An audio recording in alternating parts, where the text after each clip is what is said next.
was a lot that happened in the Raincoats episode. I don't know if it's because it was a two-part episode or what, but it feels like a lot happened. So I definitely had to go back, review like a script online, just to make sure I don't get too far ahead of myself and talk about stuff that happened in part two, because a lot happened. That's for sure. It seemed like there was many stories involved, not just one for each person. It felt like there was multiple ones that were kind of involved pretty much with it. So definitely a tough episode to follow along with, but it is a good episode. I'll more so save the trivia for this episode for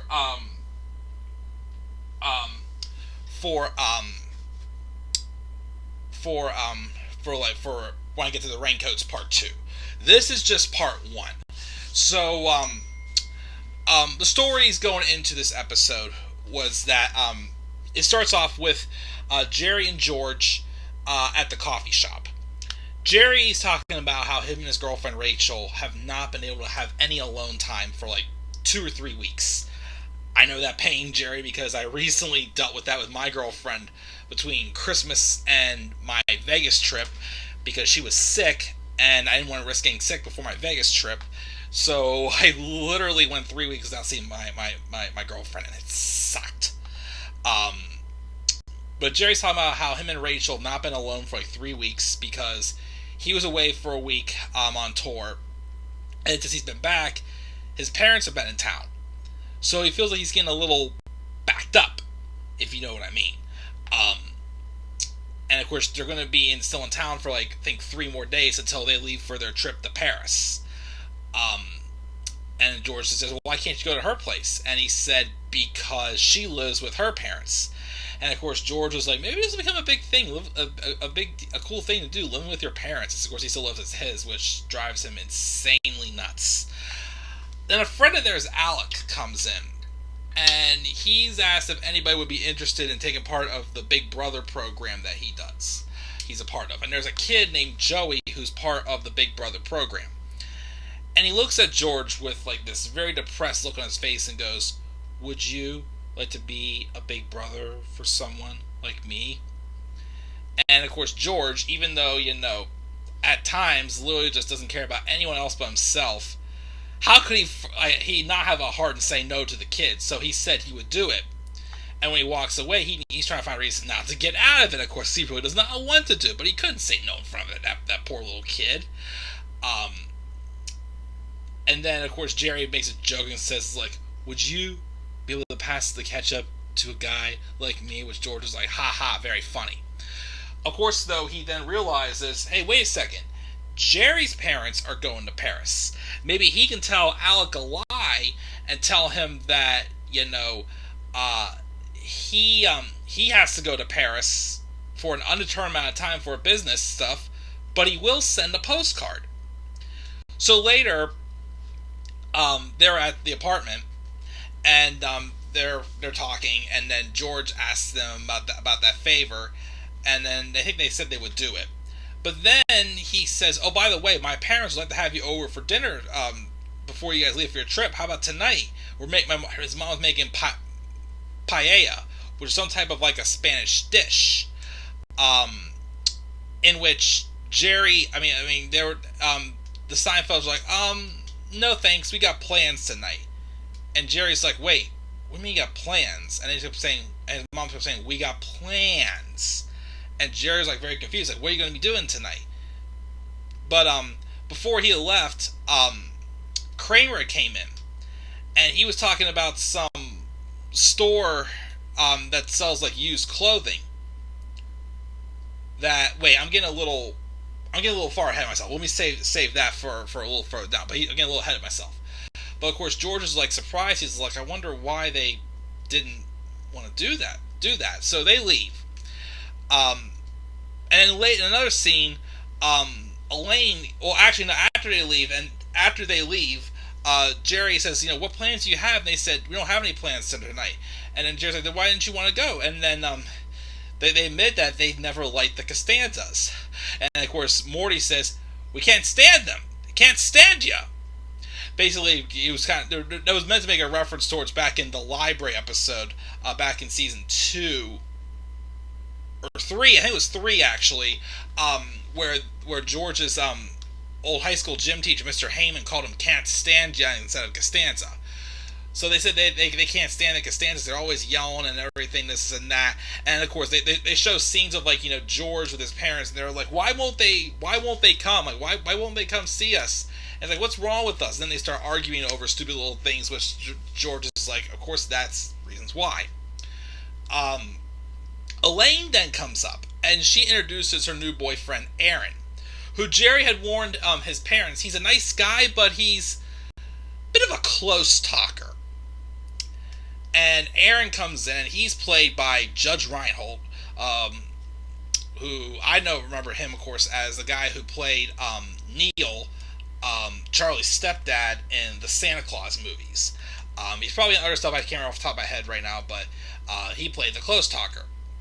So he comes in, he's talking to everybody. Everybody he talks to, he gets like right up in their face. He gets up into Mrs. Seinfeld's face. So how long are you going to be in town for? Has Jerry showed you a good time around?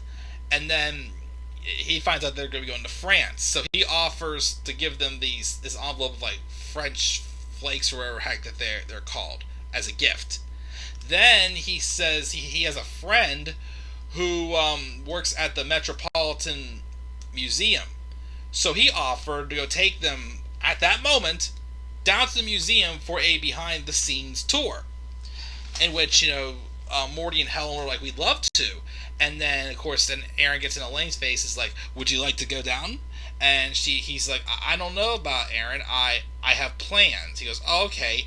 And it's in Jerry's face. How about you, Jerry? But Jerry was like, nah, I'm good. So they leave, and Jerry and Elaine thought it was kind of odd that Aaron, who just met two complete random strangers and invites to go to the museum with them. Thought it was kind of odd.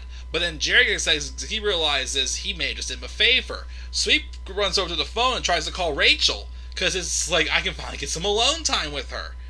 But of course, it's a machine, and he leaves a message like, Rachel, are you there? Please pick up. I got the house myself for a few, the apartment myself for a few hours. Rachel, no!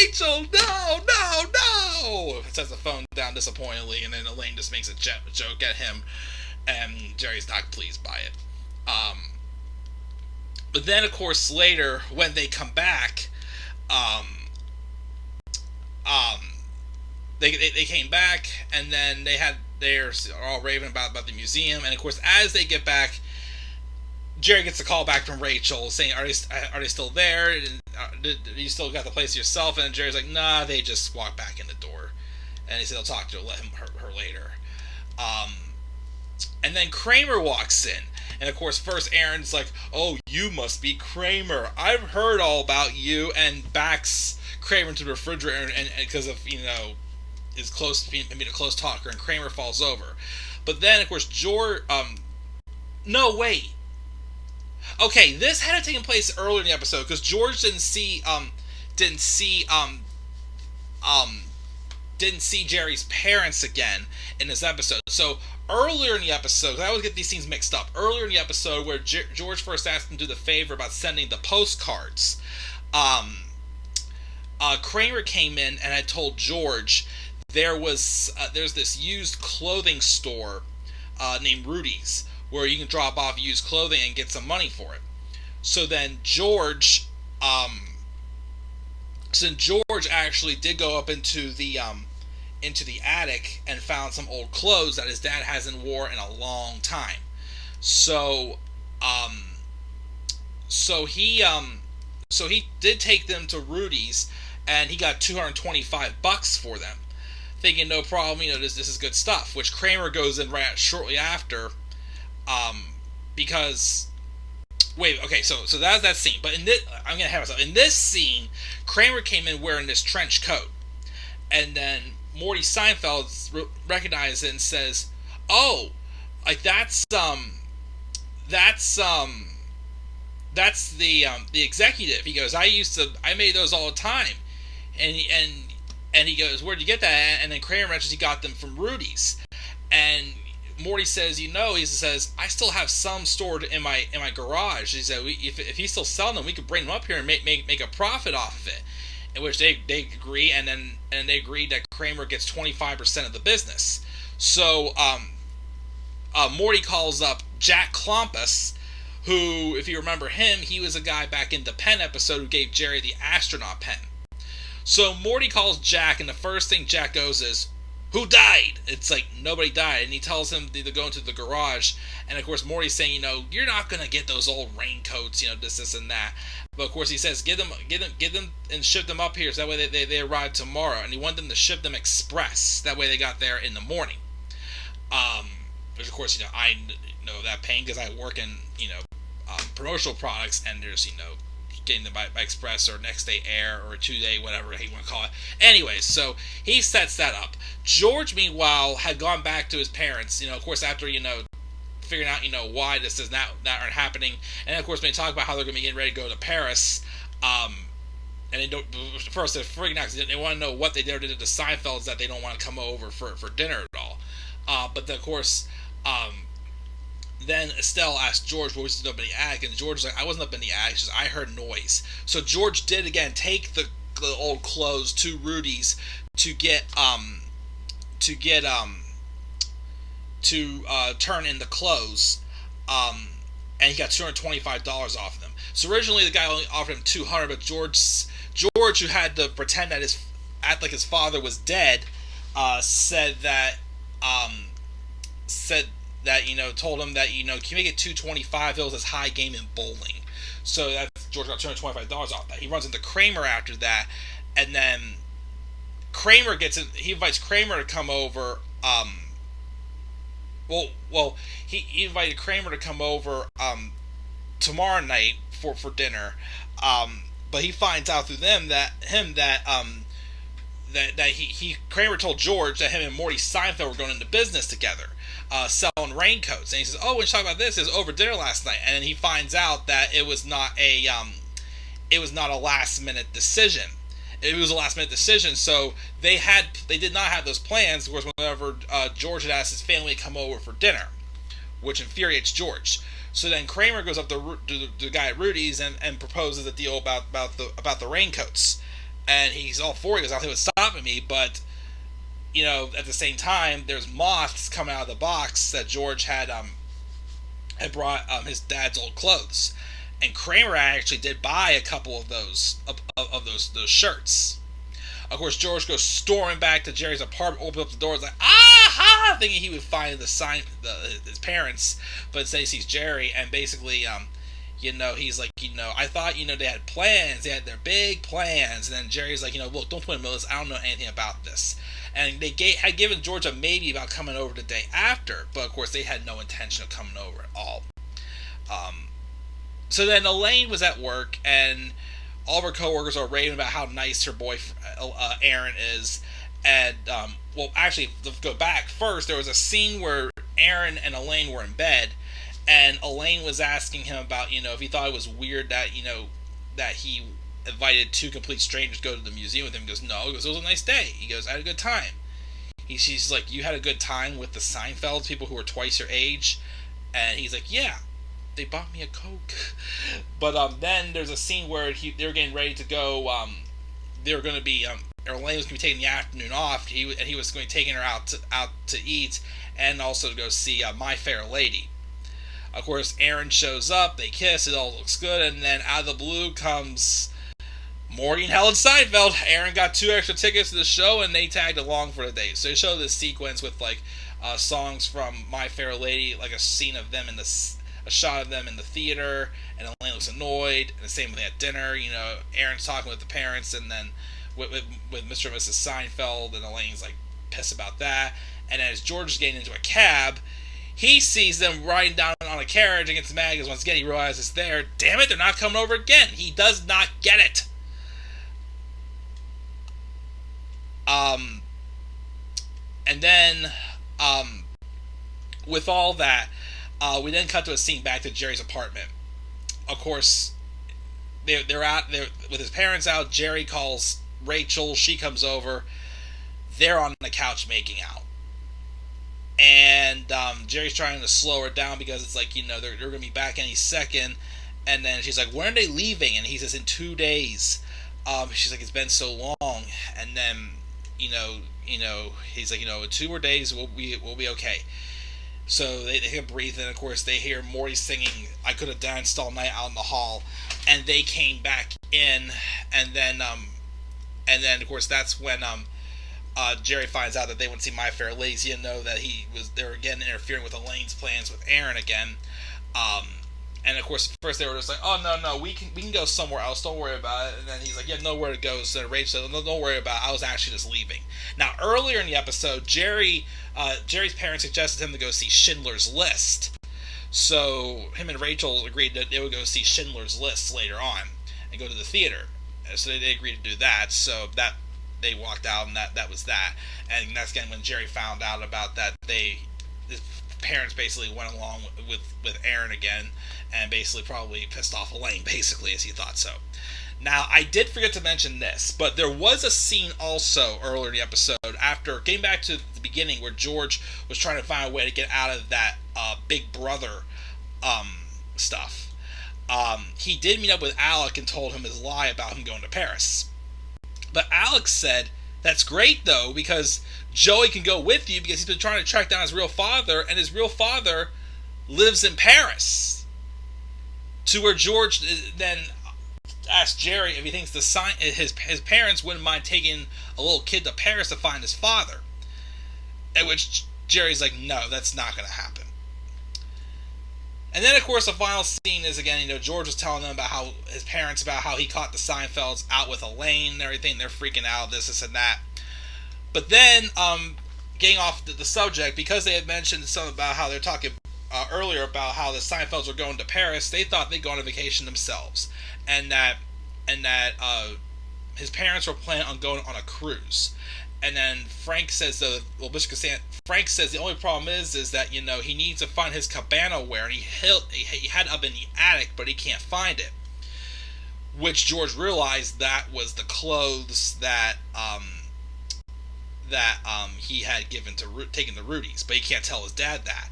And of course, he's and of course, I guess there was something about where he goes and George goes, they may have gotten lost. He goes, there are rats in the attic, which Frank Costanza freaks out about rats. As earlier he said they were going to be moving because he didn't want to do anything he wanted to deal with rats, and then he hides in their little like sunroom or whatnot, and he basically freaked out because he needs to find his clothes, but George can't tell him he stole the clothes, and George thinks, I can just go back to Ruse, get them back. Well, because there was those moths in that box, the rest of the clothes that Kramer didn't buy, Ruby burned them. Because, there's moths, and one moth can hatch to another, and it could, just cause, a lot of, like an animal, safety stuff in the store, so he had to burn the clothes. And that's how the show went off the air for part 1. The Seinfelds are not accepting their invites to dinner. George now realizes he's in a pickle because he got rid of his dad's cruise clothes. Oh yeah, and then of course I forgot to mention, but whenever Mr. and Mrs. Seinfeld got back from My Fair Lady, they got a call from Jack Klompus saying that he couldn't get into the garage. The key wasn't working. And of course, Klompus, his wife's on the other line, telling him that if he wants his own raincoats, get down there and get him himself. So he said he'll try again tomorrow. He said, because boys, you gotta really work the lock. So will Klompus get the key to work to get the raincoats to ship them up in time for Jerry's parents to leave for Paris, so that he can finally have time alone with Rachel? And could Elaine finally, get time with Aaron, who keeps wanting to spend time with Jerry's parents? Is this stuff with Kramer going in business with Morty Seinfeld going to work with the raincoats? There's a lot happening here. But a lot that goes into part 2 of the Raincoats, which we will talk about next. And this is where I will pull, because I believe this is where part 1 does end. So guys, that's the Raincoats episode. What were your guys' thoughts on the Raincoats? Well, part 1. What are your guys' thoughts on part 1 for the Raincoats episode? Stay tuned in the next video for part 2 of the Raincoats, as we definitely get a resolution to a lot of this nonsense happening in this episode. Again, a good episode. A lot happens, though. So, leave thoughts down in the comment section below. Slap a like on the video. subscribe for more content to my channel, and follow me on Twitter as well at DemandAirBoy93. Till then, guys, I'm checking out. I'll catch you all later. Have a great rest of your night, and peace out, everybody.